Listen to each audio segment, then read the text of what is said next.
प्रधानमंत्री नरेंद्र मोदी ने ऐतिहासिक ऐलान किया। प्रधानमंत्री ने तीनों सेनाओं के लिए महासेनापति के पद का ऐलान किया। ऐसा सेनापति जो युद्ध के हालात बनते ही एक्शन में आ जाएगा और देश की तीनों सेनाओं के साथ ऐसी रणनीति बनाएगा कि दुश्मनों के होश उड़ जाएंगे। हिंदुस्तान को पहली बार चीफ ऑफ डिफेंस स्टाफ मिलने जा रहा है। आप भी देखिए, देश को चीफ ऑफ स्टाफ, जो चीफ ऑफ डिफेंस स्टाफ यानी सीडीएस मिलना कितना अहम है। आज जैसे दुनिया बदल रही है, आज युद्ध के दायरे बदल रहे हैं। आज मैं लाल किले से एक महत्वपूर्ण निर्णय की घोषणा करना चाहता हूं।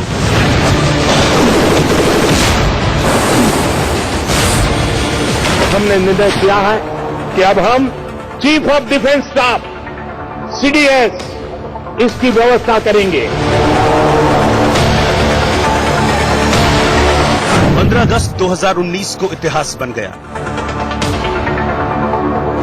लाल किले से पीएम का सबसे ऐतिहासिक फैसला। हमने निर्णय किया है कि अब हम chief of defence staff CDS इसकी व्यवस्था करेंगे। अब हिंदुस्तान हर युद्ध के लिए तैयार है।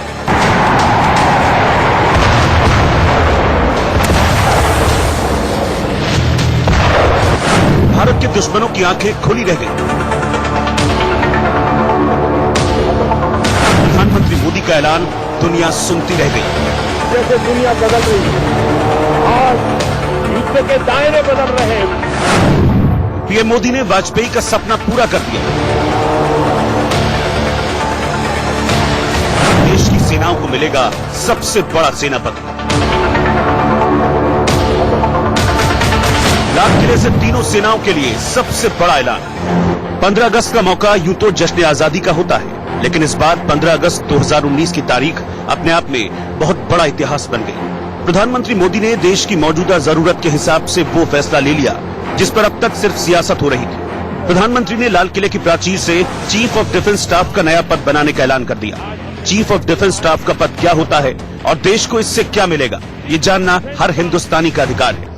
हमारी तीनों जल, थल, नभ, उनके बीच कोऑर्डिनेशन तो है। हम गर्व कर सके ऐसी हमारी सेना की व्यवस्थाएं हैं। किसी भी हिंदुस्तानी को गर्व हो ऐसा हो। वे अपने अपने तरीके से आधुनिकता के लिए भी प्रयास करते हैं, लेकिन आज जैसे दुनिया बदल रही है, आज युद्ध के दायरे बदल रहे हैं, रूप रंग बदल रहे हैं। आज जिस प्रकार से टेक्नोलॉजी ड्रिवन व्यवस्थाएं बन रही है, तब भारत को भी टुकड़ों में सोचने से नहीं चलेगा। हमारी पूरी सैन्य शक्ति को एक मुश्त होकर के एक साथ आगे बढ़ने की दिशा में काम करना होगा। पहले देश में चीफ ऑफ डिफेंस स्टाफ की मांग उठती थी, अब चीफ ऑफ डिफेंस स्टाफ की नियुक्ति होगी।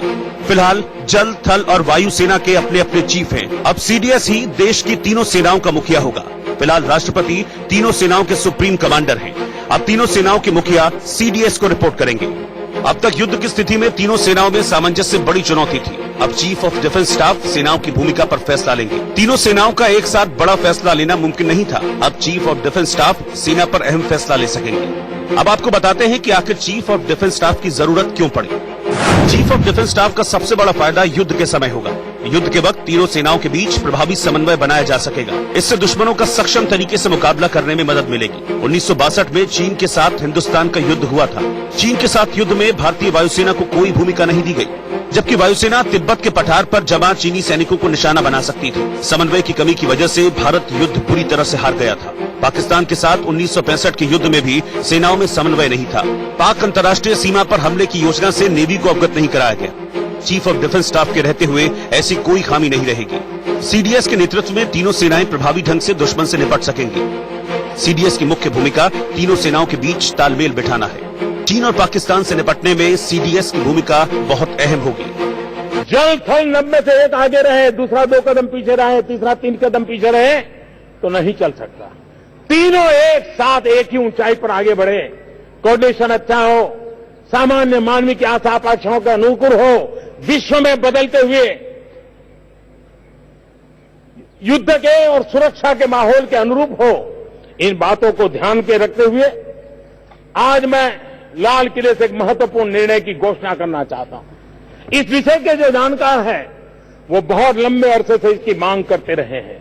आज हमने निर्णय किया है कि अब हम chief of defence staff CDS इसकी व्यवस्था करेंगे और इस पद के गठन के बाद तीनों सेनाओं के शीर्ष स्तर पर एक प्रभावी नेतृत्व मिलेगा। हिंदुस्तान के सामरिक दुनिया की गति में ये सीडीएस एक बहुत अहम और रिफॉर्म करने का जो हमारा सपना है उसके लिए बल देने वाला काम है। अभी तक भारत में तीनों सेनाओं के मुखिया के रूप में चीफ ऑफ डिफेंस का कोई पद नहीं है। हालांकि इसकी जरूरत करगिल युद्ध के समय बहुत ज्यादा महसूस की गई थी, लेकिन अब तीनों सेनाओं के बीच तालमेल की मुश्किलों को चीफ ऑफ डिफेंस स्टाफ दूर कर देंगे। अब तक भारत में सैन्य पदों को लेकर सर्वोच्च पद फील्ड मार्शल का है। एम करियप्पा देश के पहले फील्ड मार्शल बने। सैम मानेकशॉ के रूप में देश को दूसरा फील्ड मार्शल मिला और उसके बाद देश के पहले एयर फील्ड मार्शल बने अर्जन सिंह। कॉलर पर 5 सितारे फील्ड मार्शल की शान बढ़ाते हैं। Bureau report, India news.